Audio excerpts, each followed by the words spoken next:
Oi pessoal, como é que vocês estão? Tudo bem? Tudo tranquilos? Opa, eu espero que sim! Sempre a gente tem esperança que as pessoas estejam bem, estejam tranquilas e obviamente dispostas a aprender. Porque o nosso canal ele é um canal sério, ele é um canal que visa trazer análises, interpretações.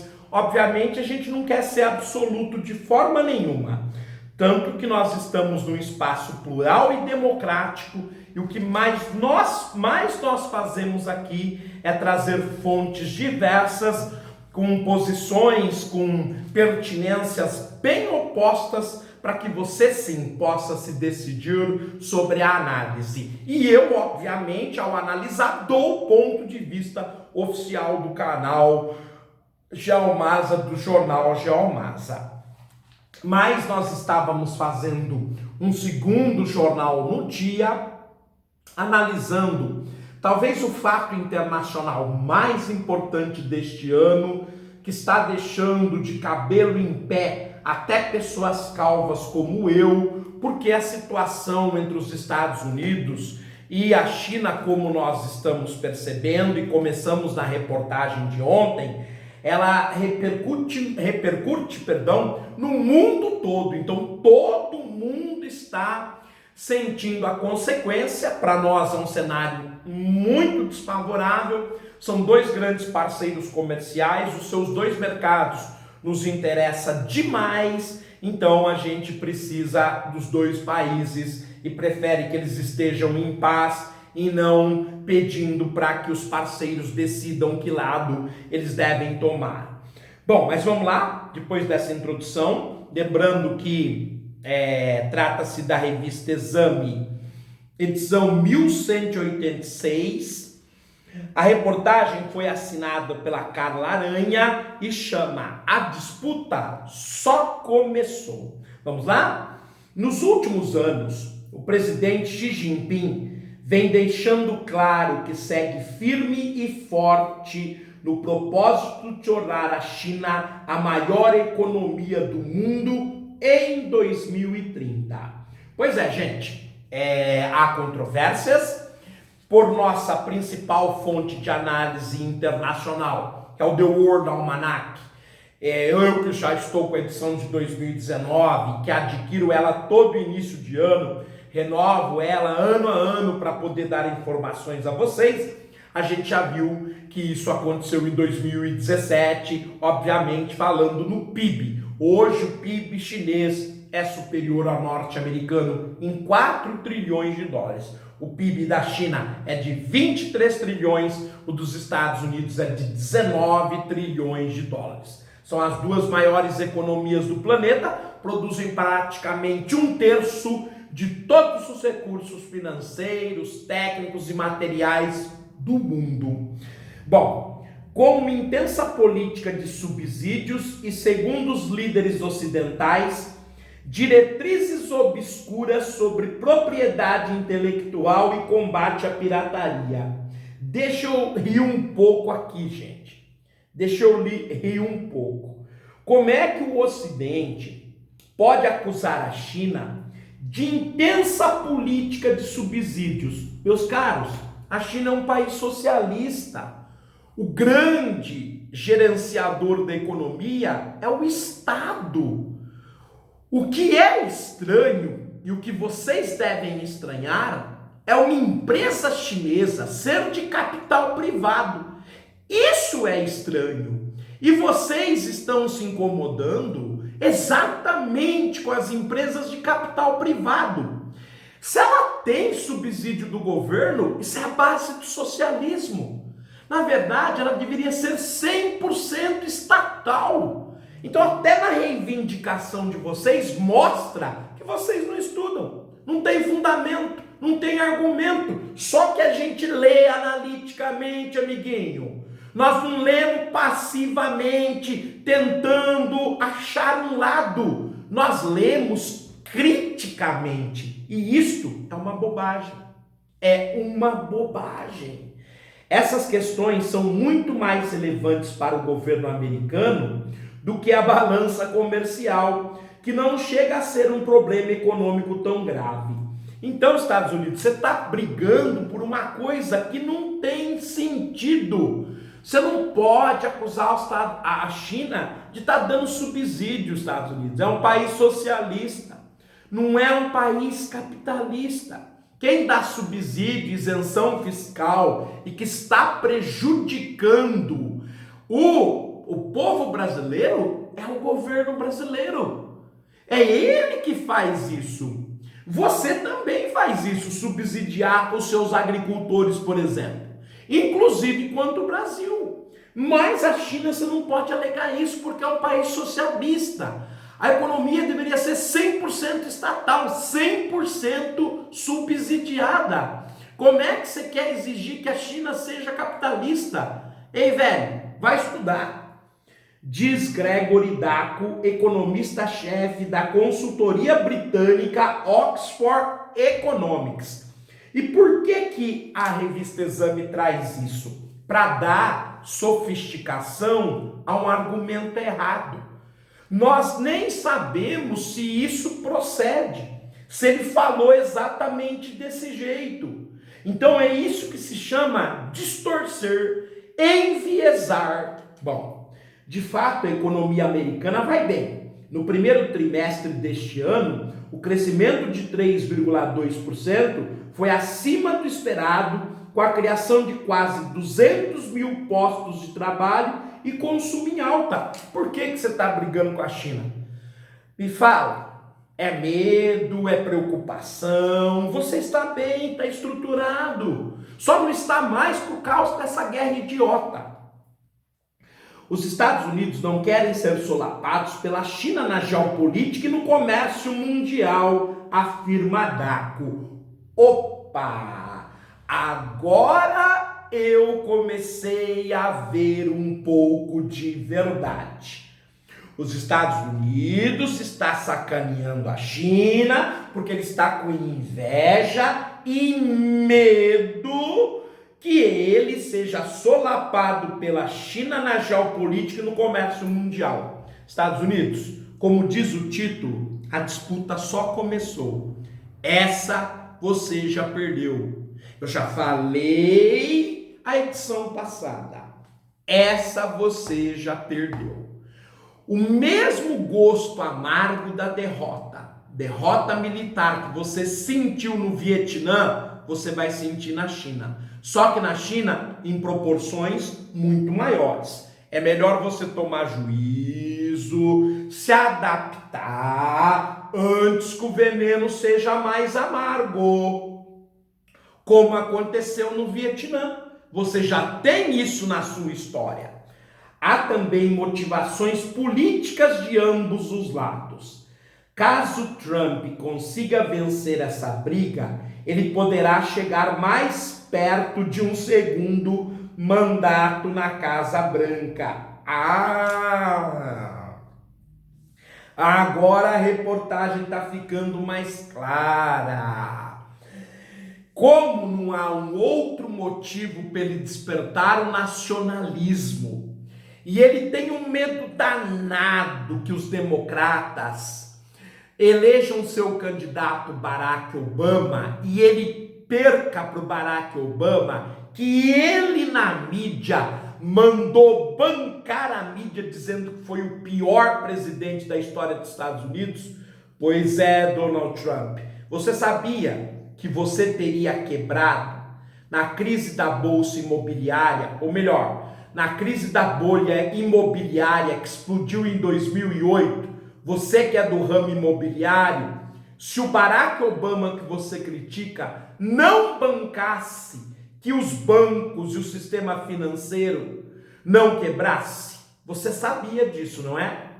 Mas você é um mestre maligno do xadrez.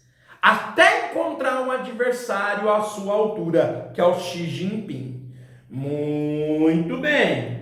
Xi Jinping tem a difícil missão de negociar com a maior potência mundial e seu principal parceiro comercial, sem causar muitos arranhões à economia chinesa e ao rígido controle que exerce no Partido Comunista. Então tem também a contrapartida do lado da China. Claro que numa competição com os Estados Unidos, seja de qualquer nível, em qualquer setor, pode sobrar para a China. E aí vão se acusar o líder de não ter tomado as medidas corretas. E é por isso que ele se fragilizaria.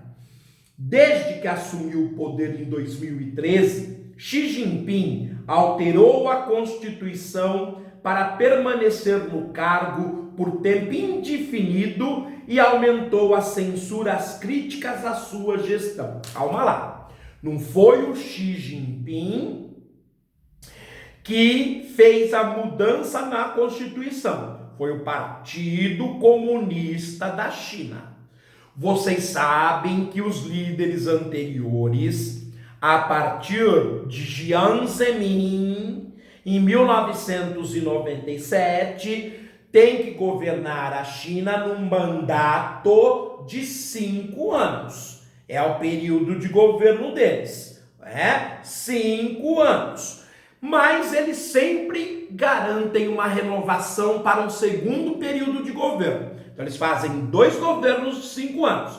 É o que fez o antecessor do Xi Jinping, que foi o Hu Jintao, de 2002 até 2012. E, na verdade, o Xi Jinping é líder da China desde 2012. Então, o seu primeiro período de governo venceu em 2017. O próximo venceria em 2022. Mas o Partido Comunista Chinês, adorando o estilo de gestão interno e externo do Xi, está dando para ele uma carta de crédito, podendo incorrer no erro do passado que aconteceu com Mao Tse-tung e Deng Xiaoping. Claro que um sujeito que tenha essa autonomia e esses direitos, praticamente de mandar na China até morrer, obviamente que ele começa a ser mais duro, mais repressor. Veja o caso dos protestos em Hong Kong, que, aliás, foi tema do nosso programa. O governo também vem incentivando o desenvolvimento tecnológico e a educação. Não há outra saída. Não há outra saída se você quer se tornar uma potência. É preciso estudar, é preciso se preparar, é preciso capacitar. A China está com uns trilhos certinhos. Empresas chinesas estão conquistando avanços importantes em inteligência artificial, robótica e outras tecnologias avançadas que até pouco tempo atrás eram de domínio americano. E isso está deixando os Estados Unidos desgostoso, aflito, porque o seu último pilar de domínio sobre o mundo e, sobretudo, a China era a tecnologia de ponta. Mas agora ele está encontrando um adversário à altura. Para piorar, é um sistema diferente em que a maioria da população aprova, porque eles estão vivendo um momento de muita prosperidade econômica.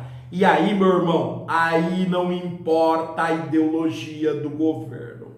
Foi bom para o povo? Melhorou a qualidade de vida do povo? Pode ser vermelho, roxo, lilás, cor-de-rosa, o que for, mas o povo está satisfeito e calmo.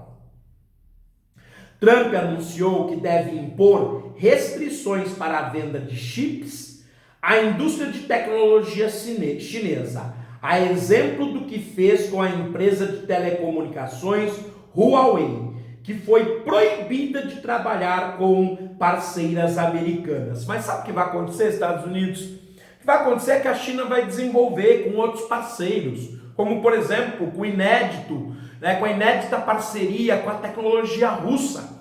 Eles vão reerguer a Rússia de Vladimir Putin e vão fazer o mesmo com a Europa, como eles já estão fazendo na aproximação com a União Europeia. Como eu disse outrora, você tende a ficar isolado, meu amigo. Tende a ficar isolado. Aí você vai chegar no Brasil, Se nesta época o nosso governo tiver juízo, vai pedir para que seus parceiros se posicionem ou a favor dos Estados Unidos ou a favor da China, e se nós tivermos juízos, né? E se hoje isso acontecesse, a gente teria que se posicionar a favor da China, porque é o nosso maior mercado. Como é o maior mercado da maior parte dos países pobres do mundo. Então a situação está se complicando para os Estados Unidos, vai estar se complicando de um jeito tão grande. Bom, vamos lá. A China já tem bases militares na África, exerce forte influência na Venezuela, está ao lado da Rússia na guerra da Síria, diz Yun Sun. Cientista política chinesa especializada nas relações bilaterais do Centro de Estudos Americanos em Stinson, os Estados Unidos têm motivos para se preocupar.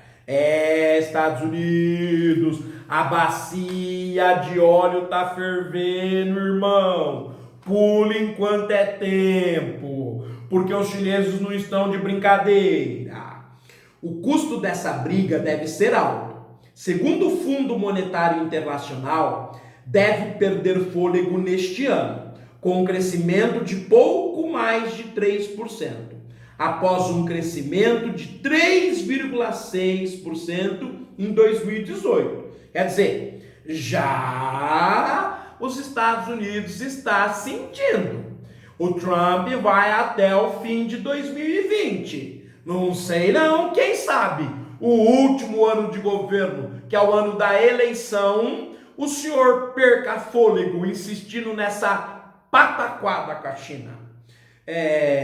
Christine Lagarde, diretora da entidade do Fundo Monetário Internacional, avalia que o clima global passou de nuvens cinzentas para o de instabilidades. E isso, no linguajar das organizações internacionais, revela uma piora. A Organização Mundial do Comércio também está preocupada. As projeções indicam uma desaceleração do crescimento das trocas globais para 2,6% neste ano, ante 3% em 2018 e 4,6% em 2017. Então ela praticamente caiu pela metade, Estados Unidos. As trocas comerciais que movimentavam 4,6% dos recursos do mundo caíram em 2 anos para 2,6%. Cuidado, Estados Unidos. Agora o cenário para o Brasil é simplesmente apavorante, sobretudo porque nós vivemos uma crise interna muito significativa que tende a ser a pior da nossa história. As estimativas de bancos e economistas apontam para uma redução da taxa de crescimento do produto interno bruto de diversos países, caso os Estados Unidos e a China não cheguem a um entendimento.